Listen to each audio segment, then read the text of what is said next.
So Molly, on the topic of resiliency, are you able to give us a Feldenkrais perspective on that? Yes. Okay. So if we just look at the word resiliency or resilience, the way that it's often described is to bounce back or to rebound. And if I think about resiliency, or if I look at resiliency from a physiological perspective, if I take my arm and I squeeze it, okay, so I kind of apply pressure, I can see whether that tissue kind of springs back to where it was before and how quickly it does that. So from a physiological perspective, I can measure the resiliency of the tissue. In Feldenkrais, we talk more about health and learning in response to resiliency. And Moshe has, this quote, which is that from a biological perspective, if we look at an organism or a nervous system or a person, we can measure their sort of health, their resiliency, from their capacity to recover after a shock. So you can see here, Moshe really talks this idea of that dealing with a shock, our capacity to act in spite of that shock. This really is a measure of our health and our resiliency. And, one of the things that's really important when we are considering this capacity to act is, we have this shock and then we recognize, okay, hang on, what's going on? What can I do? What is possible here? And then from that we take this capacity to then take some action to help ourselves or to help someone else. And this really is our measure of health and resiliency. Moshe is really, often credited for saying the healthiest person that he ever met was one of his clients who had polio. And I love that, because what he's saying here is that health is not the lack of a disease or the lack of a disability. And he brought his polio client in to meet his students, and he really wanted to remind everybody that actually health is about our capacity to, be with the sort of experience we have, the difficulties that we have, and to be able to act in spite of those difficulties.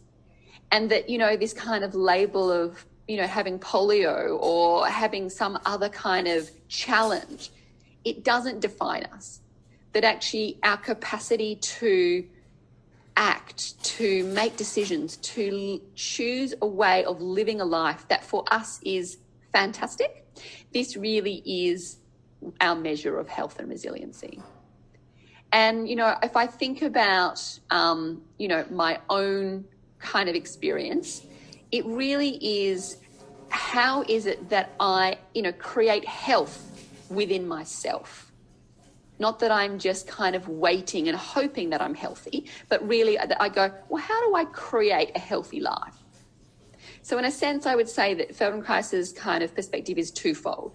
One is, how can we respond? How can we act when there is a shock, when there is a change?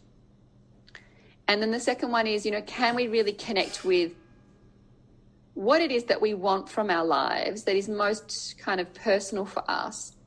And can we create the life for ourselves that we really want? Can you give me an experience, Molly, in your own life where you've had to, where you've experienced, changes or shock, where you've had to really draw on this sense of resilience in yourself? Yeah. Look, I suppose the thing that comes to mind kind of most obviously is when I became a mother. So, that is a massive change, and some would say a massive shock.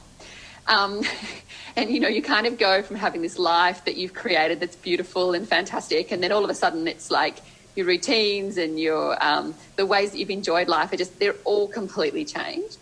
And then you have to go about kind of reconstructing your life and finding the ways that you want to live, and how is it that you can be with this beautiful little person, and kind of, how can you adapt to that totally new way of being in the world? And I remember, I think I was in the mother bubble for like, pretty much 7 years, I reckon, where I was like just, working out how to do this and not kind of, go completely mad. And how could I, how could I parent the way I wanted to? I think that was also really important, not just can I survive, but how do I do this that actually I really enjoy the process, that actually having a family is great fun and brings me a lot of satisfaction, but also that I can have this family and, find ways to do it that really suits me and my partner, but also still recapture some of these aspects of a life that I'd had before that I also really enjoyed. And I think it really took about 7 years for me until I really felt like I had my groove with all of those things. And it's funny when I say that, because I think the irony is I go, well, resiliency is meant to be this capacity to sort of spring back. And I think, 7 years is a very slow spring back, isn't it really? So in a sense, it really makes me think about that resiliency is not maybe the speed with which we bounce back, but it is maybe the way, the choices we make in that kind of recovery process that really defines resiliency.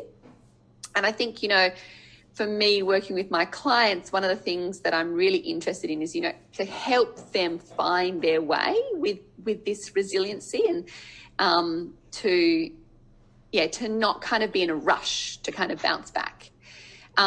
The other thing I suppose that I've really been thinking a lot about is, that fable of the oak tree and the reed, and this idea that the reed is flexible and so it can bow and bend in the wind, and so therefore it's, much more resilient in a storm, but the oak tree gets uprooted. And I think I have kind of questions around that, because if we look at the oak tree, oak trees live to be 100, 1,000 years, old. That's incredible resiliency. But the oak tree has maybe a different type of resiliency. It can send its roots deep and it can kind of tap into a water source. So, if that creek bed dried out, the reed wouldn't be able to do that. It wouldn't have a source of water to keep itself kind of going. And so in a sense, for me, it's really that thing of like, well, how am I resilient? How are my clients resilient? Not am I resilient, but really going, well, what is the way that I deal with challenge, or what is the way that I deal with conflict, or the way that I deal with shock? And can I kind of be more comfortable with that way, not kind of be in conflict that I should be bouncing back in a particular way, but going, oh, this is how I do challenge. This is how I do conflict, or this is how I do, shock. And to really work with myself rather than kind of fighting myself. And there's just maybe one more thing I want to add, and it's, Moshe is so interested in how do our experiences, manifest in our body? How is it that in my body I feel the tensions of those challenges? And he talks, about we've got to be really cautious about our ideas and how we accidentally kind of make life hard for ourselves. So if I give you an example, right? So if I sort of sit like this, or if you see someone like this, you might think, oh, well, that's not very good posture. They're obviously not very happy. But actually, if I'm in this position and I'm bending down to pick something up, so I'm sort of on my way somewhere, then it's really appropriate. This idea that we have to be upright all the time, that somehow this defines our, our emotional resilience. It's like, well, that's kind of ludicrous, isn't it? Because, this posture, like if I'm sitting in this posture in my chair, well, that's not necessarily appropriate for all of the things that I might want to engage in. Like if I'm going to sit back in this kind of slouched posture, this is perfect for cradling a baby. It's perfect for sitting with my cat, reading a book, or, writing in my journal. Now, in this kind of slouched posture, I may not be like ready to sing an aria. I might not be in a really good position to have an argument with my partner, or to, go to an interview and be in this kind of slouched position. So, I do have to recognize that posture is kind of about purpose, that there's this thing of like, oh, this suits the moment, this is appropriate. And so particularly in our lives when things change, sometimes it is appropriate just to sit back and just, you know, be in those really quiet spaces. And sometimes it's appropriate to, you know, to get busy and to be doing a lot of stuff at that one time. And not that one of those is somehow more important than the other, but really, is what I'm doing, is that really serving my needs? Is it serving the people around me? I think that that's really, for me, very important around that idea of resiliency. Not that resiliency is being kind of, you know, stoic and rigid and robust, but actually resiliency is finding what is the appropriate action for that moment. You mentioned earlier that change, this paradox of change. Could you clarify that a little more for us? Yeah. Okay. So it's interesting, isn't it? Because, of course, as I'm talking about being a mother, it's like all these things change and, you know, I feel like I lose myself. And one of the things that Moshe really asks us to consider is, how is it that even as all of these things change, so, you know, maybe I can change my environment, I can change my posture, I can change my voice, I can change my breathing, I can change my mood. There's all these things that I can change, right? Or that seem to change around me. There are these elements, aren't there, that actually don't change. And so whilst I was preparing for this talk, I came across this beautiful talk that Moshe gave to his students in their final year. And he was talking about this idea of, you know, do we ever really change? Because you have to remember, Moshe is interested in learning. He's interested in maturation, right? So he gave this beautiful example. If you have a lump of gold, right?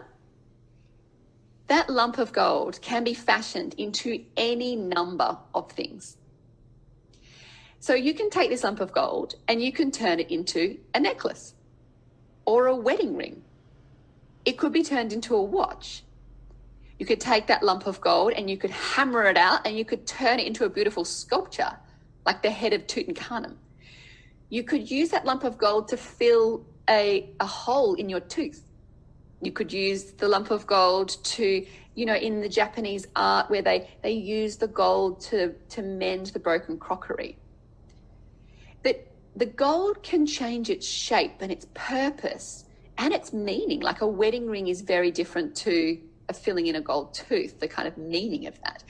You know, the gold can constantly change, but actually gold is gold, no matter what shape it's in, no matter what purpose or meaning it has, it is still gold. And we can recognize that.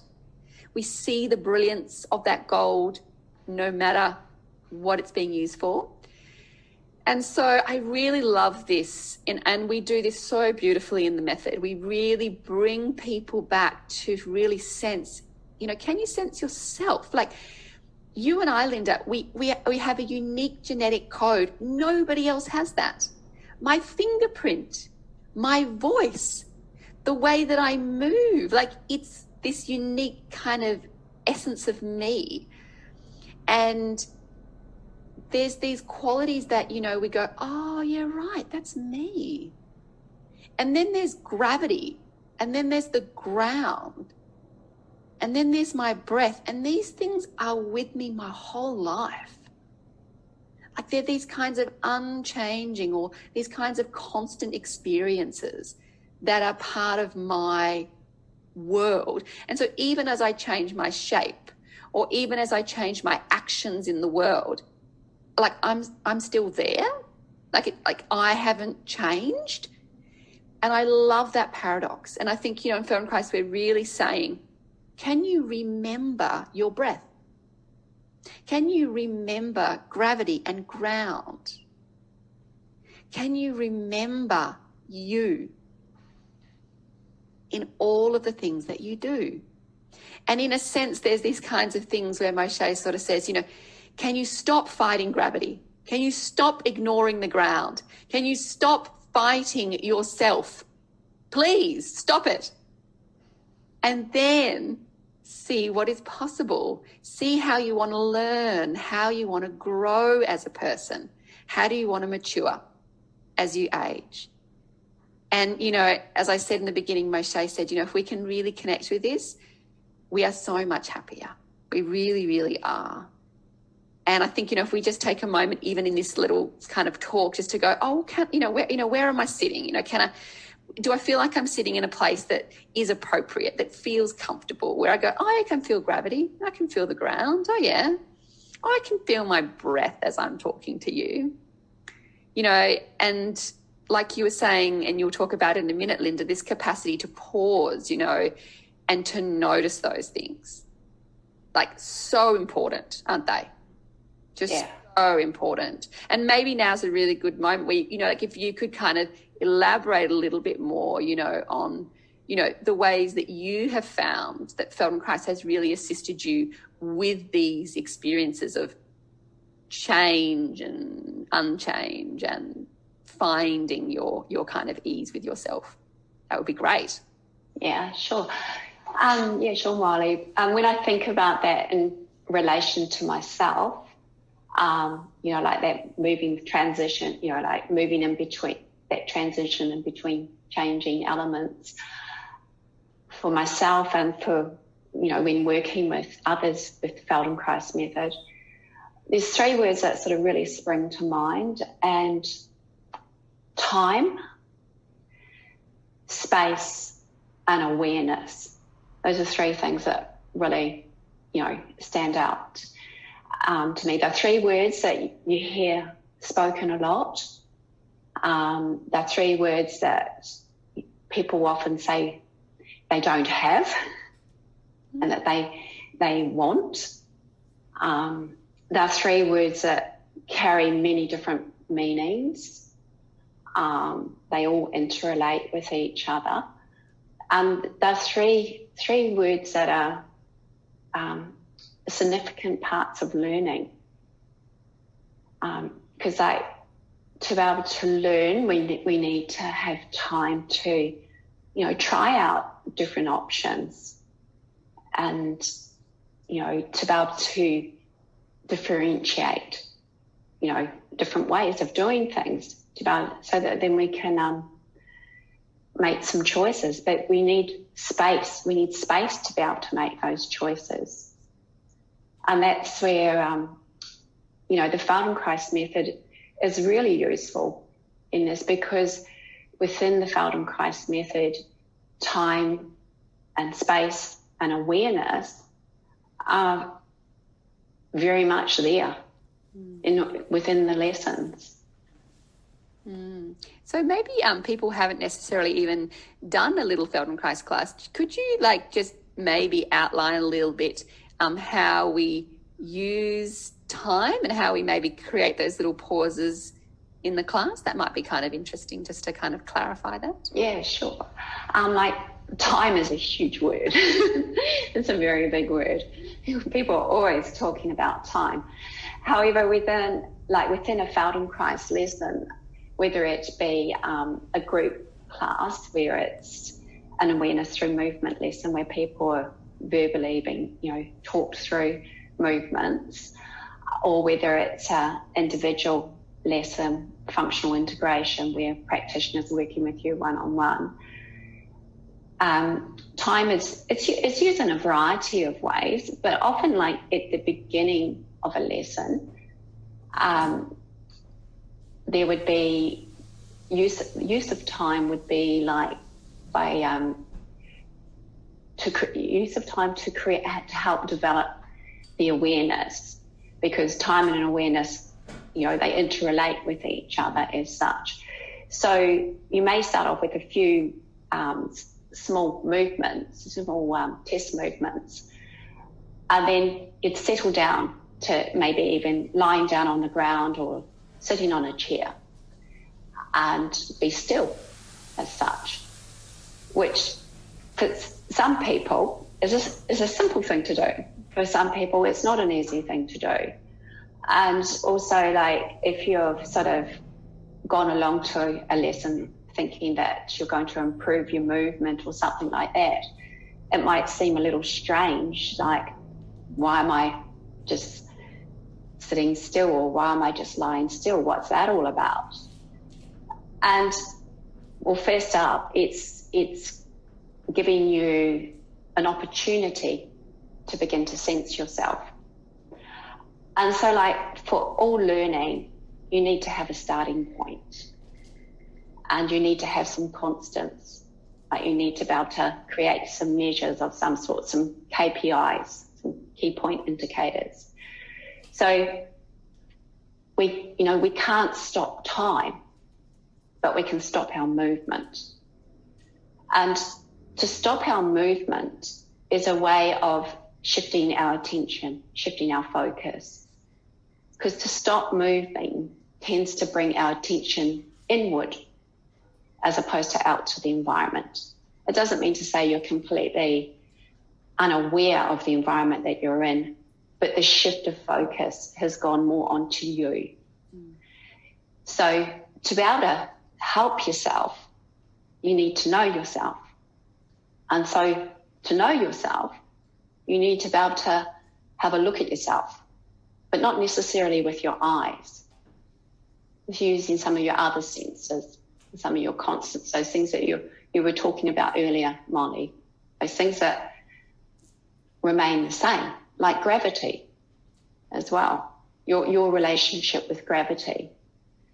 So when we're moving, movement is all about our relationship with gravity and how we travel across the ground. When we're not moving, we can notice our relationship with gravity. Like, have we truly stopped moving? Are we rested? Or are we still working when we don't need to be?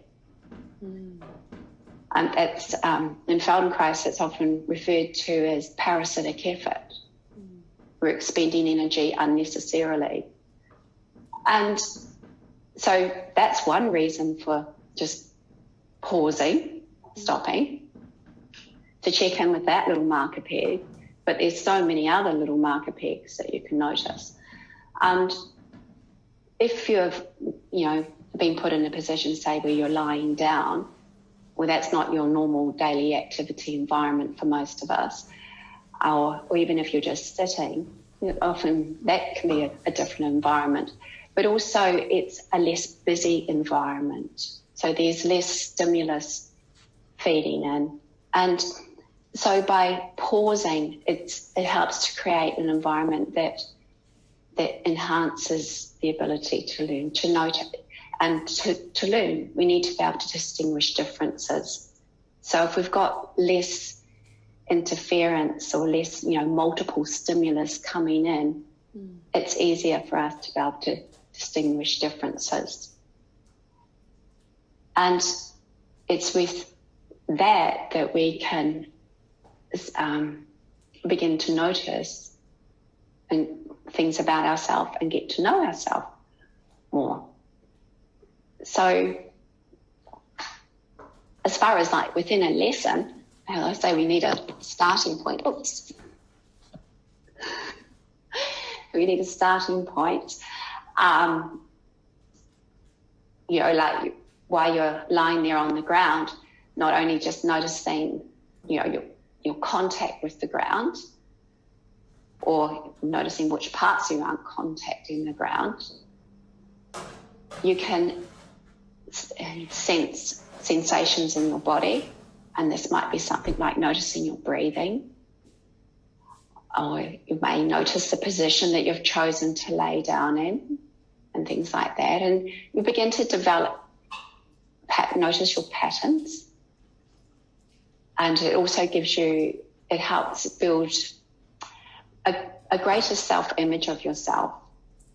Because in Feldenkrais's book, Awareness Through Movement, right at the beginning of it, he says each of us think, sense, feel, act in ways that are unique to us and our self-image. So if we want to be able to change our actions, we need to be able to change our self-image. So first of all is getting to know your self-image.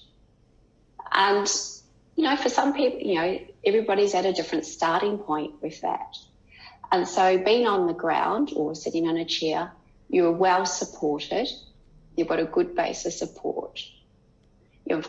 A lot of unnecessary stimulus has been taken away. There's a quietness. There's a quietness in your environment and a quietness in your body. And there may be a quietness in your thoughts, or your thoughts might be very busy. And that's just something to notice. It's not whether one's good or bad. It's just giving that opportunity to notice what's happening within your body and your mind. It's interesting, Linda, because one of the things that I'm thinking about as well is how, this year in particular, there's been a real opportunity for people to kind of have that enforced pause, to have that times like, right, you have to stay home. That's it.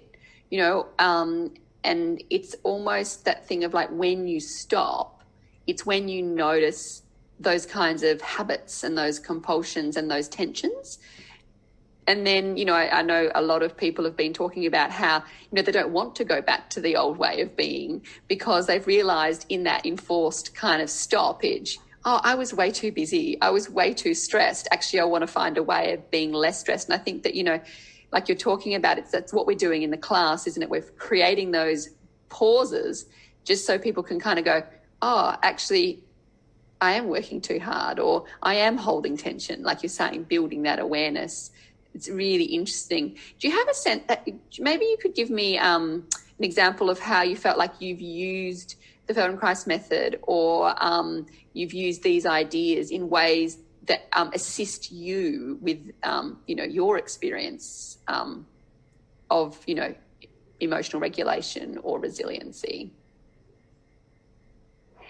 Well, yeah, sure. In regards to like the current situation, I think with the use of the Feldenkrais method, the reality, like knowing that how useful the pauses are, how that it does assist you to be aware of how you are acting within your environment. Like when you stop, that you like noticing, because over time you've developed your self-image, so you've got a pretty good idea of how you generally land or don't. And so it helps you to notice the differences, and you can reflect on the actions that you've come out from. And you can decide whether that's the actions that you've been doing, whether they've actually been helping you, and whether you want to continue doing them, whether they're sustainable. And if they're not sustainable, can you find a way that's efficient to make them sustainable so that you can manage them if you want to be able to continue doing it? And a good chance to ask yourself, is it enjoyable as well? Because we're designed to look for enjoyment.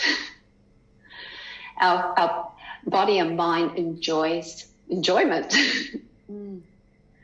So the pauses definitely give you an opportunity to sort of to sort that and to work out what's happening, and finding out what's, you get to notice the physical sensations from whatever you've been doing, from your work, from your activities, it could be absolutely anything. And, as far as developing self-awareness, there's different types of self-awareness. Like you can be self-aware of, physical attributes you've got, or, things that you can do or can't do and that. And then there's self-awareness, which is your embodied self-awareness, which is really what you get to understand your emotional intelligence, where you get to sort of see how the different actions, how you respond to them with your feelings, and how your feelings impact on your actions as well. So when there's a lot of change going on, that's very valuable to be able to have that awareness. But it takes time. It takes time to develop that. But it takes, time and space to be able to get that awareness. And of course, we can't just lie around all the time or sit in a chair all day. So we need to be able to transfer that learning into our actions as well. And so that's where another thing of the Feldenkrais method, that where we're playing with time, or you could say playing with time, or how we utilise time, is that when we explore options, we try them at different tempos. And, we generally start with small movements and gradually grow them, as we're looking for ease, looking for lightness, looking for connection within ourselves and connection with the ground, how we're working with it. So that we can, have possibilities in a well-ordered way, in an efficient way. And then, because we need to be able to have options, we need to be able to try different tempos, different sizes of movements as well. So all of these are included within a lesson. And there's different aspects that will be gained from the different tempos. It's such a huge, the possibilities are just so many. Because sometimes we need to move fast. Absolutely. I mean, moment, I know for me, when I, shifted from being a university lecturer in the life, real form, to go online, it was like I had to move so fast to gather all that information, learn how to teach online. And if I couldn't move fast, I was going to, put a lot of pressure on myself, a lot of pressure on my students. Whereas by learning really quickly, I could get back to doing the job I needed to do, which was deliver, my course. So absolutely, so important, isn't it? Yeah. But then it's still good to be able to, pull back from that and reflect on that and learn from that. And sometimes it's like, yay, that worked really well. So it's interesting, isn't it? There's something about that importance of taking the time to pause, but then also making sure, as you say, that it crosses over into real life and that we have the capacity to be in the world in many different kinds of ways. Is there any one little thing you want to kind of, wrap up this little kind of with? I think what's really important to the most important thing within the time is actually, realizing that your timing isn't necessarily the same as somebody else's timing, and that you need to be comfortable with that to enable you to get the connections. So, because learning is a process, living is a process. Things build on from one thing to another. And if we get jumped and jolted about, it's not going to be good for learning in the long run. It doesn't mean to say that there won't be situations when that doesn't happen, but it's important to realise that to be able to manage well, you need to come down to a tempo and a timing that you feel connected in. Because I've been really lucky in the respect that I've had the opportunity to work with people of all ages. And, the world has got very busy on time and, running to timetables and things like that. And it affects everybody of all ages. But I get to work with the really young ones as well as the seniors in particular. And so for them, time, it's more visible, the impact on, needing a little bit more time to think things through, to piece things together or to be able to explore. So it's, and if they're rushed, you can see how it unsettles them and it makes their learning more difficult. But that's relevant for all of us. It just seems to be a little more amplified in those age groups, more visible for the rest of us to see. So I guess it's a little bit like what you were saying earlier, Molly, that, finding that comfort, learning to like ourselves, sticking true to yourself. In one of Moshe's last workshops that he taught, he has this wonderful, wonderful line in there where he says that we need to be comfortable in our misery. And he says he's not particularly miserable. I think that's great. It's a wonderful way to describe finding that comfort in the quiet, reflecting on what's helping us and what's not, and how we can best connect ourselves and find the ease and the enjoyment in our living and be resilient and healthy.